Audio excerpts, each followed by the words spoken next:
Pois é, estamos encaminhando para o final do programa, Vilmar Govinatsky. Novidade da semana, fora o futebol, né? Não vamos falar em futebol, né, cara?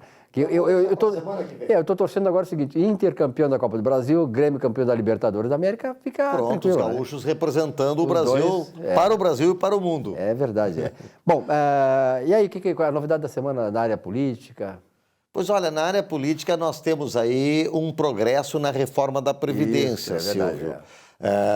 Passou na comissão lá que estava sendo analisado o projeto no Senado e trouxe uma coisa importante que eu considero um avanço, que foi a inclusão dos estados e os municípios que tinham ficado fora no primeiro momento e agora então retornaram, não é? Isto, para mim, é um avanço porque a reforma da Previdência ela tem que atingir todos os níveis para poder realmente ter um efeito.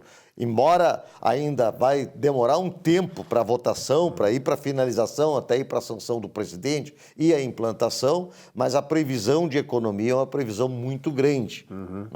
E é importante o seguinte, né? Porque, na verdade, a reforma da Previdência, ela está em sintonia com a mudança demográfica da população, quer dizer, nós estamos envelhecendo cada vez mais, temos mais aposentados do que tínhamos há 15 anos, há 10 anos, há 5 anos, e na verdade, o governo não tem suporte financeiro para até pagar as aposentadorias. É por isso que, para preservar a saudabilidade do governo, é que se faz a reforma da Previdência. Não é isso? Exatamente. E acompanhando a reforma da Previdência, e tem que ser feito imediatamente, em ato contínuo, é a reforma tributária. Porque a questão toda não é só fazer a reforma da Previdência, tem que aumentar o número de postos de trabalho para poder empregar todos esses aí 12, 13 milhões de pessoas que estão desempregados.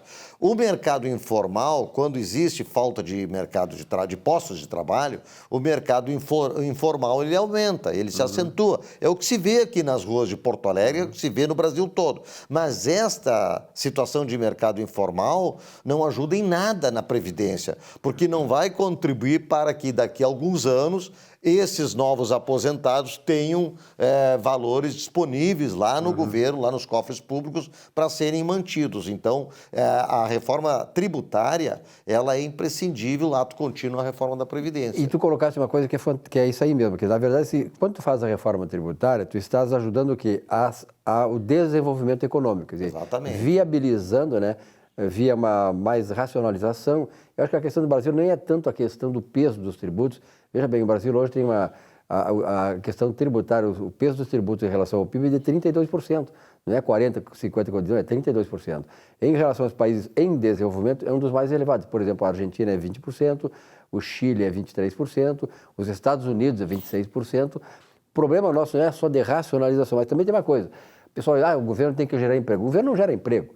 Quem gera emprego é a iniciativa privada. Exatamente. E ela precisa o quê? Criar renda, porque o emprego é decorrência disso. É decorrência disso. Não, e outra, quando o governo gera emprego, ou seja, o governo é um governo estatizante, ele gera mal os empregos. Ele gera mal, faz má gestão, não é? E é um peso na sociedade. Incha. Na verdade, então, os tributos acabam ficando justamente para manter a máquina estatal, não é? E a gente sabe que todos os países que partiram para esse tipo de direcionamento da economia pela estatização não funciona, monopoliza, não cria situações para o próprio consumidor se defender, porque vai ter que brigar contra quem? Contra o Estado. Não é? Ao passo que nós aqui, por exemplo, com o nosso Código de Defesa do Consumidor, que é um código muito protetivo, se for iniciativa privada, mas, meu Deus do céu, o Juizado Especial Civil não é? Resolve os problemas de mau atendimento. Tinha um pensador chamado Alex de Tocqueville, um francês, que ele dizia o seguinte, que o grande mérito dos governos seria o de passar para a sociedade a sensação de que ela não precisa dele. Isso é fantástico. Os países desenvolvidos são aqueles que menos as pessoas precisam do governo. O governo faz aquilo que tem que fazer, né, que é natural, a saúde, a educação, enfim, a arrecadação, a boa distribuição de renda via governo para as pessoas que precisam, mas quanto menos nós precisar do governo, é que nós temos uma cultura, né, de parasitismo, não é isso? Exatamente. Eu vou bem nessa linha que o Silvio Lopes coloca.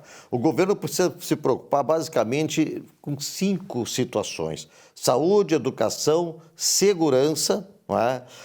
A parte de fiscalização e saneamento. que está dentro da saúde também. Alguns põem dentro da saúde. A iniciativa privada e a sociedade resolve. E o resto, exatamente. A sociedade tem que ser o ator principal. Tem que ser protagonista, né? E exatamente. Onde o Estado é protagonista, dá no que dá.